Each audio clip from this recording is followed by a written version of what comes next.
Hello friends, Assalamu alaikum and welcome back to my channel. दोस्तों India के शहर आगरा में मुग़ल एम्पायर्स के आर्किटेक्ट का एक ऐसा शाहकार मौजूद है जिसको आज पूरी दुनिया ताजमहल के नाम से पहचानती है। दोस्तों दूर से ही चमकता हुआ ये शानदार स्ट्रक्चर जहां अपने अंदर खूबसूरती के बगीचे सजाए हुए हैं, वहां आज भी इसके ऊपर गम के बादल मंडरा रहे हैं। दोस्तों 400 साल पहले बनाए जाने वाली ये खूबसूरत बिल्डिंग जहां अपने दौर की सबसे बड़ी और सबसे शानदार बिल्डिंग हुआ करती थी, वहीं आज इसे दुनिया का शानदार स्ट्रक्चर भी माना जाता है। मगर दोस्तों इस शानदार मकबरे को बनाने की ज़रूरत आखिर क्यों पेश आई और कैसे भी ये वजूद में आया, ये जानने के लिए इस वीडियो को एंड तक ज़रूर देखें।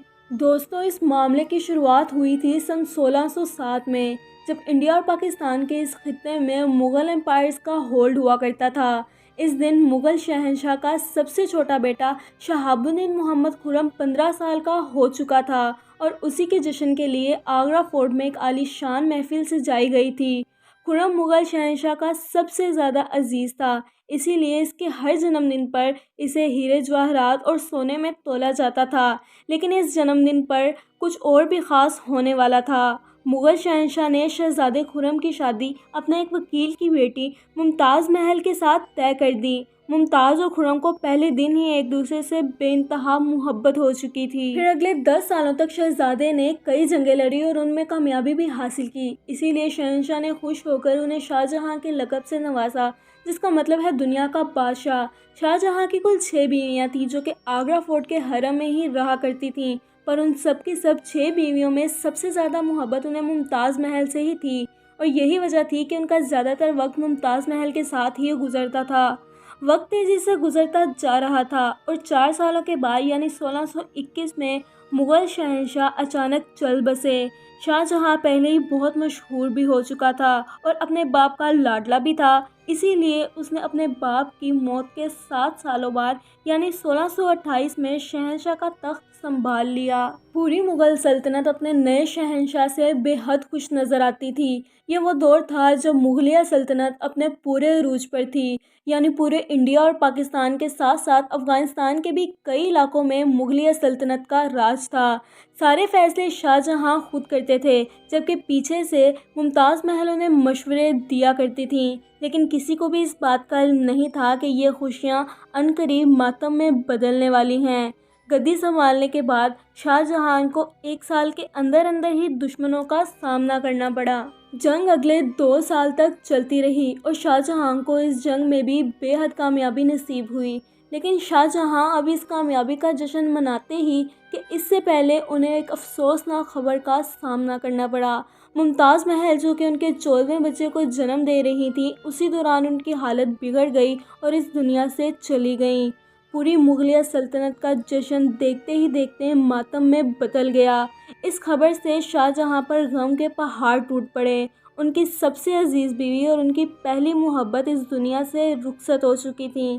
कहा जाता है कि इस गम की परछाई ने शाहजहां को काले अंधेरों में धकेल दिया था। मुमताज़ महल ने मरने से पहले एक आखिरी ख्वाहिश की थी। वो चाहती थी उनकी कब्र दुनिया के सबसे खूबसूरत मकबरे में बनाई जाए। इस काम को और मुमताज़ महल की आखिरी ख्वाहिश को पूरा करने के लिए शाहजहां ने अपनी सारी दौलत और पूरी ज़िंदगी वक्फ करने का इरादा कर लिया। मुमताज़ की मौत के 6 माह बाद ही ताजमहल की तामीर का काम शुरू कर दिया गया। करीब 20,000 से भी ज़्यादा मज़दूर, पत्थर तराश और कारीगरों को पूरी सल्तनत से इकट्ठा किया गया। लश्करों के लश्कर शाहजहां के कहने पर आगरा बुलवाए गए। लेकिन दोस्तों यहाँ मुसीबत की बात ये थी कि मुमताज़ महल की कब्र यमुना रिवर के पास मौजूद थी। इसी वजह से यहाँ पर दुनिया की सबसे बड़ी और ख़ूबसूरत बिल्डिंग बनाना बहुत मुश्किल का काम था। मगर इस नामुमकिन को मुमकिन बनाकर पूरे 22 सालों बाद यानी 1654 में ताजमहल मुकम्मल कर दिया गया। शाहजहां अपनी बेगम की याद में दुनिया का सबसे आलीशान मकबरा बनाने में कामयाब हो चुका था। दोस्तों मुमताज़ महल की मुनासबत से शाहजहां ने इस मकबरे का नाम ताजमहल रखा। हर साल मुमताज़ महल की बरसी पर शाहजहां यमुना रिवर के ज़रिए ताजमहल जाया करते थे। शाहजहां का ये बेहतरीन प्रोजेक्ट पूरा तो हो चुका था, मगर इसने मुग़लिया सल्तनत को तबाही के दहाने पर ला खड़ा किया।